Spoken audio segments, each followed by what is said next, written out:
Hi, it's Jeannie, your pharmacist and owner here at Revival Farms. And non-steroidal anti-inflammatory drugs.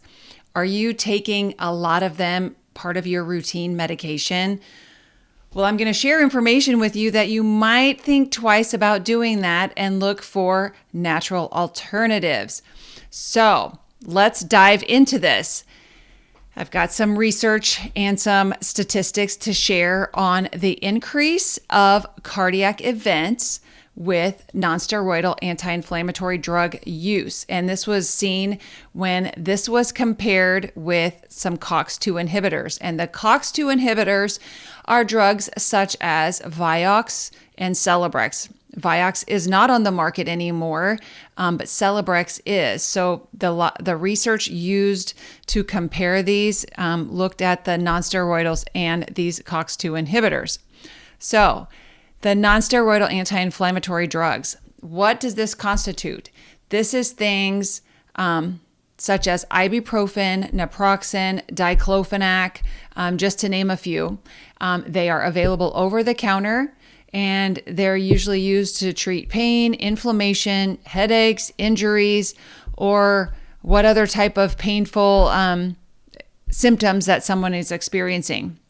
So studies have shown that this class of drugs increases the risk of heart attacks. This was seen with the COX-2 inhibitors, with Vioxx and Celebrex. It's worth noting that Vioxx was removed from the market in 2004 due to it causing cardiac arrest in patients.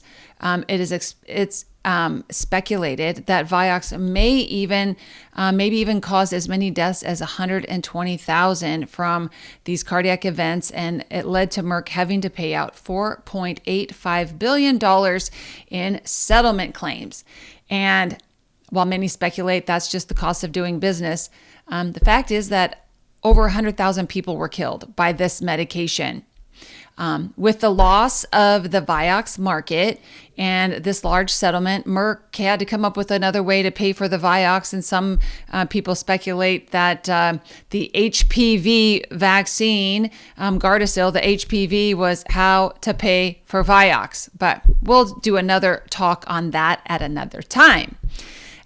So the usefulness of COX-2 inhibitors is shown to be negligible when you compare them to the older non-steroidal anti-inflammatory drugs. And then they really didn't need to be created or even brought to the market because they're a lot more expensive than the non-steroidals, and they don't have any increased benefit.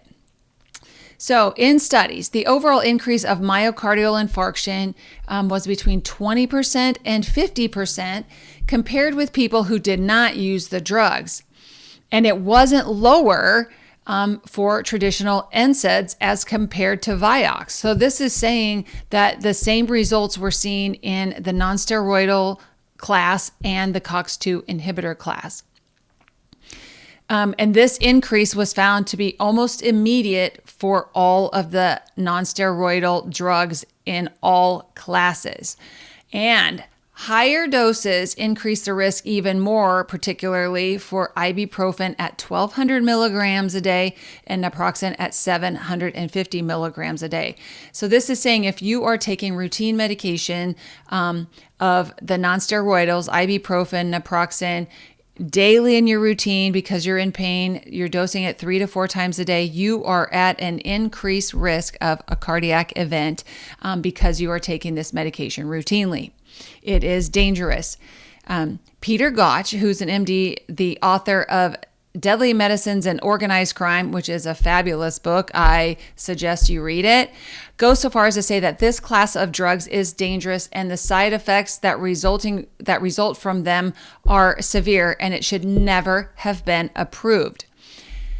So then that brings up the whole takeaway is experiencing pain is not normal, and it is a sign that there's something wrong. Addressing the symptom of pain rather than the cause being things like obesity, inflammation, maybe misalignment, tightness of muscles, that can result in patients feeling better while they're actually getting worse. So to alleviate the risk associated with this class of medication and the COX-2 inhibitors, An alternative that I truly believe in and that I recommend is CBD as a natural modality.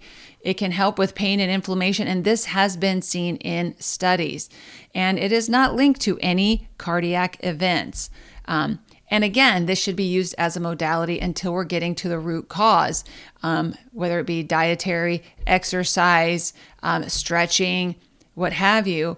This is a natural modality to get you there without doing harm in the meantime. Eliminating harm with treatment should be at the core of therapeutic intervention, and we have not been doing that in medicine. So your non-steroidals, look in your cabinet. They're not as safe as what you think, and maybe finding a more natural remedy is a better place to be and a better way to go. And if you have any questions, reach out to Revival Farms. We can make recommendations for you. And thank you so much for watching, and I hope you learned something new today.